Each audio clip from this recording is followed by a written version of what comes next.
नमस्कार, मैं हूं आशुतोष पाठक। रात के 9 बज चुके हैं। इंडिया डिबेट के साथ हाजिर हूं। दोस्तों, अब इसे हम अपनी सरकार माने या पराई सरकार माने, अब यह फैसला तो आपको करना पड़ेगा। फिर से वही ड्रामा शुरू हो गया है। एक पत्र आ गया है और पत्र पब्लिक डोमेन में है। आपको हम ये पत्र आज शेयर भी करेंगे।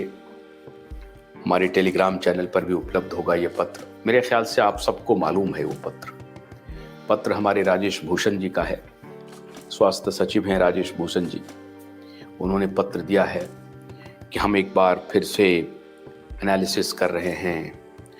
दुनिया भर में जो आउटब्रेक हो रहा है, क्या आउटब्रेक हो रहा है उसका नाम लेने की आवश्यकता नहीं है। दुनिया भर में जो आउटब्रेक हो रहे हैं उससे हमें सतर्क रहना चाहिए।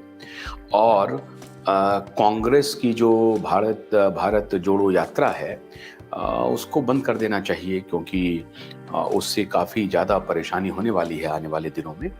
ये भारत सरकार का स्वास्थ्य सचिव बजाबता पत्र लिखा है और भारत सरकार के स्वास्थ्य मंत्रालय और मनसुख भाई मांडविया ने ये अभी कहा है, मनसुख भाई मांडविया ने, कि हमें सरकारों को, राज्य सरकारों को हमने हिदायत दी है कि जो केंद्र सरकार ने आपको निर्देश दिए हैं उसका पालन करिए।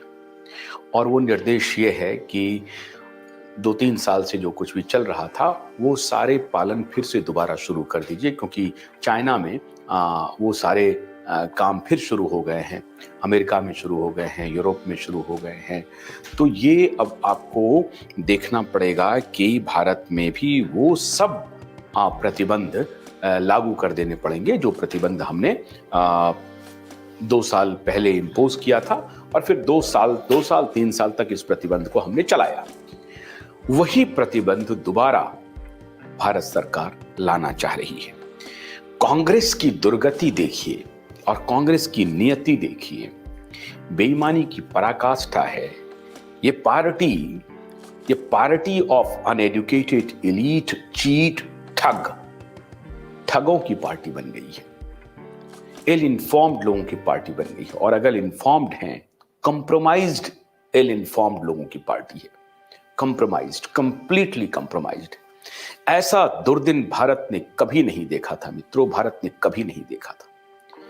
इस पार्टी जो कि प्रमुख प्रतिपक्ष है, उस पार्टी को सरकार पत्र लिख रही है कि भारत जोड़ो यात्रा बंद कर दीजिए, क्योंकि इससे एक बीमारी फैल जाएगी। इस पार्टी में कोई व्यक्ति ये नहीं है कि इस बीमारी पर विश्लेषण करे, इस बीमारी पर सरकार के उठाए हुए कदमों की तहकीकात करे, उसकी जानकारी ले, वैज्ञानिकों के साथ बैठे, फर्जी डॉक्टरों की बात ना माने।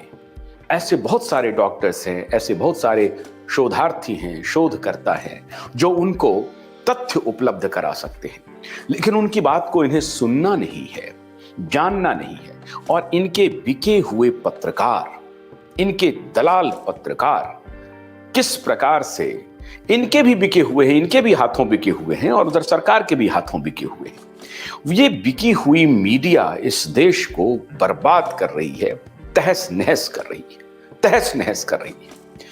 और ये पार्टी ये कह रही है कि हाँ, हम लोग तो सभी चॉकलेट खा चुके हैं, सारा चॉकलेट हम खा करके भारत जोड़ो यात्रा में चल रहे हैं। कोई व्यक्ति नहीं है जिसने चॉकलेट नहीं खाया है, सबने चॉकलेट खा लिया है। इसलिए भारत सरकार हमें क्यों निर्देश दे रही है, पूरे देश में एडवाइजरी जारी कर रही है। जो पवन खेड़ा है, पवन खेड़ा, पता नहीं पवन खेड़ा तो पढ़े लिखे दिखते हैं। अंग्रेजी बोलना है इस देश में एक और बात क्या है कि अगर आप अंग्रेजी में बोलते हैं तो आप पढ़े लिखे समझे जाते हैं। ये दुर्भाग्य है इस देश का कि अगर आप अंग्रेजी में कुछ भी बोल लिए तो आपको ज्ञानवान माना जाता है। तो ये जो पवन खेड़ा टाइप के व्यक्ति है ना, वो 2-4 लाइन अंग्रेजी बोल लेते हैं। शशि थरूर टाइप की व्यक्ति या पी चिदम्बरम टाइप की व्यक्ति ये अंग्रेजी बोल लेते हैं, आप उनको ज्ञानवान समझ लेते हैं। आपको पता ही नहीं है कि ये बिके हुए 2 कौड़ी के लोग हैं, बिके हुए 2 कौड़ी के लोग हैं। इनकी कोई नियत नहीं है, इनके पास कोई आत्मबल नहीं है, कोई मौलिकता नहीं है और देश को ये दिशा दे रहे हैं। दुर्भाग्य है हमारा।